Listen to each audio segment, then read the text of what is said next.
अस्सलाम वालेकुम, welcome to my YouTube channel digital library. आज का हमारा टॉपिक पोस्ट ट्रांसक्रिप्शन का है। Post transcription means modification of pre messenger RNA before translation and this occurs only in eukaryotes but this is not in the case of prokaryotes because prokaryotes में जो messenger RNA DNA से बनता है during the process of transcription वो as it is translate हो जाता है into the protein. So eukaryotes में मैसेंजर आरएनए प्रोटीन में चेंज होने से पहले उसकी कुछ मॉडिफिकेशंस होती हैं और वो मॉडिफिकेशंस कौन सी हैं आइए आज हम इस लेक्चर में जानते हैं। अगर अभी तक आपने मेरा चैनल सब्सक्राइब नहीं किया तो पहले सब्सक्राइब करें, बेल आइकन का बटन प्रेस करें, लाइक करें एंड शेयर करें। आते हैं अपने टॉपिक की तरफ। सबसे पहले प्रोकैरियोटिक और यूकैरियोटिक जीन्स का डिफरेंस देखते हैं। जो प्रोकैरियोटिक का जीन है इनमें सिर्फ और सिर्फ एक्सॉन्स प्रेजेंट होते हैं, जबकि यूकैरियोटिक जीन्स के अंदर इंट्रॉन्स भी होते हैं और एक्सॉन्स भी प्रेजेंट होते हैं। अब एक्सॉन और इंट्रॉन्स होता क्या है? एक्सॉन डीएनए या जीन का ऐसा रीजन होता है जो कि कोड करता है, यानी कि ये कोडिंग रीजन होता है। एक्सॉन यानी कि जो हमें चाहिए प्रोटीन की सिंथेसिस के लिए वो एक्सॉन है।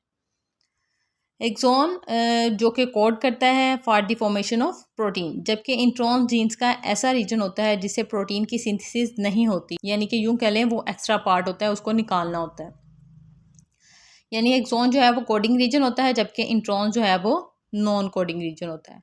और जो जीन प्रोकैरियोटिक हैं वो टोटली एक्सॉन से मिलकर बने होते हैं, तो उनके मैसेंजर आरएनए से डायरेक्ट प्रोटीन की सिंथेसिस होती है, यानी डायरेक्ट प्रोटीन बनती है। जबकि जो यूकैरियोटिक जीन है उनके अंदर इंट्रॉन्स और एक्सॉन्स दोनों प्रेजेंट होते हैं। इंट्रॉन्स चूंकि नॉन कोडिंग रीजन है सो इनको जीन से निकालना बहुत ज़रूरी है।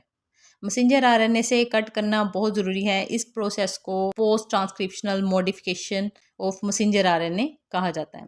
सो एग्जांपल लेते हैं। ये एक यूकैरियोटिक जीन है। यूकैरियोटिक जीन के 3 पोर्शन होते हैं।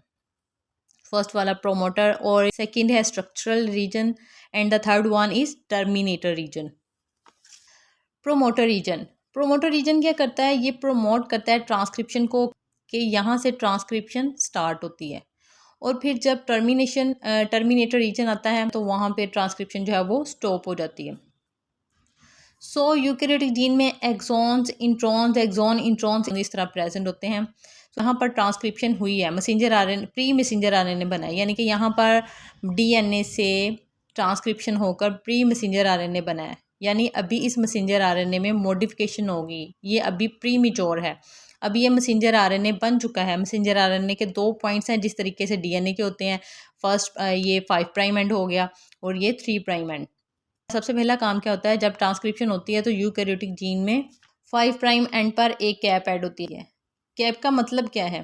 कैप होती है 7 मिथाइल ग्वेनोसिन की, ठीक है। ये ऐड हो जाती है, ये ग्वेनोसिन की बेस के 7 कार्बन के ऊपर मिथाइल ग्रुप प्रेजेंट होता है और उसकी अटैचमेंट हो जाती है 5 प्राइम एंड पर। जहाँ पर मैसेंजर आरएनए स्टार्ट होता है वहाँ पर ये वाली नाइट्रोजन बेस ऐड हो जाती है, यानी कि जहाँ से मैसेंजर आरएनए की स्टार्टिंग पॉइंट है वहाँ पर ये 7 मिथाइल ग्वेनोसिन की बेस है, ये अटैच हो जाती है। 7 मिथाइल ग्वेनोसिन का मतलब कि ग्वानिन की जो बेस है उसके 7 कार्बन के ऊपर मिथाइल ग्रुप अटैच है, इसलिए उसका नेम हो गया कि 7 मिथाइल ग्वेनोसिन। मैसेंजर आरएनए की इस साइड पे ग्वानोसिन का अटैच होना, इसको हम कहते हैं कि ये इसके ऊपर आकर कैप अटैच हो गई है। अब इस कैप का क्या काम होता है? ये प्रोटेक्ट करती है मैसेंजर आरएनए को from the enzyme to degrade, क्योंकि सेल के अंदर डिफरेंट एंजाइम्स प्रेजेंट होते हैं जो डीएनए को कट कर सकते हैं, जिनको एंडोन्यूक्लियोसिस या एक्सोन्यूक्लियोसिस कहा जाता है।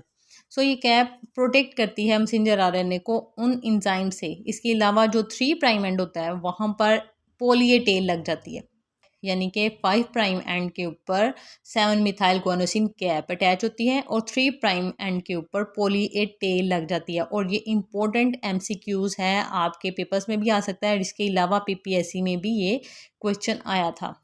अब देखें 3 प्राइम एंड के ऊपर एक पोली ए टेल लग जाती है, यानी एडिनिन की बहुत सारी बेसिस लग जाती हैं। पोली मीन्स बहुत ज़्यादा, ठीक है। इट कैन बी 50 to 500, इस तरीके से बहुत सारी एडिनिन की बेसिस लग जाती हैं जिन्हें पोली ए टेल कहा जाता है। और इसका फंक्शन क्या होता है? ये भी प्रोटेक्ट करती है मैसेंजर आरएनए को फ्रॉम डिग्रेडेशन। ये जो नॉन कोडिंग रीजन है जिसे इंट्रॉन्स कहा जाता है, ये यहाँ से निकल जाए, कट आउट हो जाए, इस प्रोसेस को स्प्लाइसिंग कहा जाता है।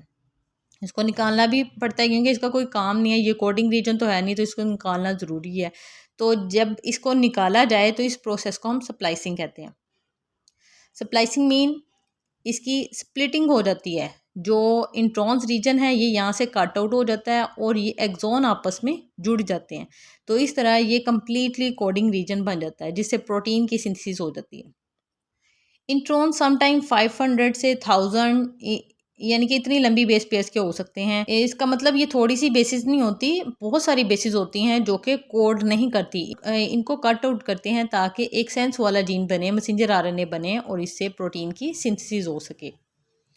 अब स्प्लाइसिंग किस वजह से अक्कर होती है? Because of spliceosomes. Spliceosomes are the group of enzymes. ये जो एक्सॉन से अगला पार्ट है इंट्रॉन्स वाला, वो स्प्लाइसोसोम यहाँ से आकर रीडिंग करते हैं कि इससे आगे नेक्स्ट जो पार्ट है वो इंट्रॉन्स रीजन है। इस इंट्रॉन रीजन्स को कट कर देते हैं। सपोज ये एक्सॉन रीजन है और ये भी एक्सॉन रीजन है, ये दरमियान वाला इंट्रॉन रीजन है। तो ये प्रोटीन इस इंट्रॉन रीजन को ऊपर ऊपर को उठाती है, यहाँ पर कट लगता है और रीजन बाहर निकल जाता है। और ये जो दो रीजन हैं जिन्हें हम एक्सोनिक कहा जाता है, ये आपस में जुड़ जाते हैं। ये जिन्हें एक्सोनिक कहते हैं यानी कि एक्सॉन रीजन जो है ये आपस में जुड़ जाते हैं एंजाइम्स के ज़रिए, तो एक सेंस वाला मैसेंजर आरएनए बन जाता है। अब मैसेंजर आरएनए जो बनेगा उसके 5 प्राइम एंड पे एक कैप ऐड होगी और 3 प्राइम एंड पे पोली ए टेल ऐड होगी। इसमें जितने भी इंट्रॉन्स हैं वो निकल जाएंगे, एक्सॉन्स आपस में जुड़ जाएंगे। सो इस तरह प्रोटीन का कोडिंग सीक्वेंस बन चुका है। ये सीक्वेंस राइबोसोम की तरफ जाएगी, वहाँ पर रीडिंग होगी ट्रांसफ़र आरएनए की मदद से और इससे फिर प्रोटीन की सिंथेसिस हो जाएगी। ट्रांसलेशन के कंप्लीट प्रोसेस का लिंक आपको डिस्क्रिप्शन में मिल जाएगा कि ये प्रोटीन की सिंथेसिस किस तरह होगी।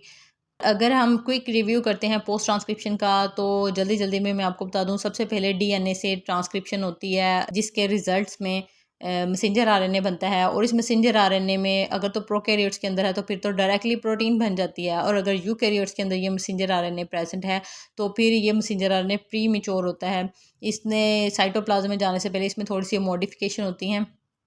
मॉडिफिकेशन में क्या होता है कि इसको प्रोटेक्ट करती है न्यूक्लियस से साइटोप्लाज्म में जाने से आरएनए को डिफरेंट इन्वायरमेंट से गुजरना पड़ता है, जिसमें एंजाइम्स होते हैं जैसे एंडोन्यूक्लियोसिस, एक्सोन्यूक्लियोसिस, जो कि इस मैसेंजर आरएनए को डिस्टर्ब कर सकते हैं, इसको कट कर सकते हैं, ख़राब कर सकते हैं।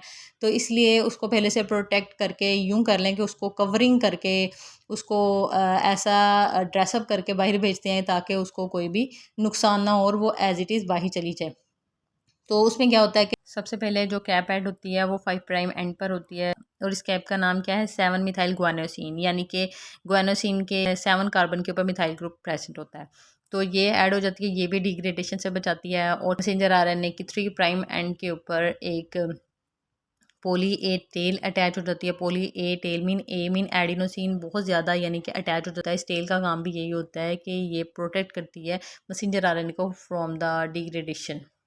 जैसे ये बन जाती है और इसके बाद जो स्प्लाइसिंग का प्रोसेस है जिसमें इंट्रॉन्स जो हैं वो बाहर कट आउट कर दिए जाते हैं एंजाइम्स की हेल्प से, इसको स्प्लाइसोसोम्स कहा जाता है। और फिर कट आउट करने के बाद जो एक्सॉन्स है वो भी एक एंजाइम्स की हेल्प से आपस में जुड़ जाते हैं और एक बिल्कुल सही वाला कोडिंग रीजन बन जाता है। यानी कि पूरा जो मैसेंजर आ रहा है, पूरा जीन का जो सीक्वेंस है ये अब सारा कोडिंग है, इसमें कोई भी नॉन कोडिंग रीजन प्रेजेंट नहीं होगा। इस तरह ये वाला मैसेंजर आरएनए जो है ये प्री मिच्योर से अब मिच्योर हो चुका है। अब ये साइटोप्लाज्म में जाएगा जहाँ पे इसकी ट्रांसलेशन होगी। होप सो आपको मेरा लेक्चर पसंद आया होगा। अगर आपको थोड़ा सा भी लेक्चर पसंद आया तो मेरे चैनल को सब्सक्राइब करें, वीडियो को लाइक करें।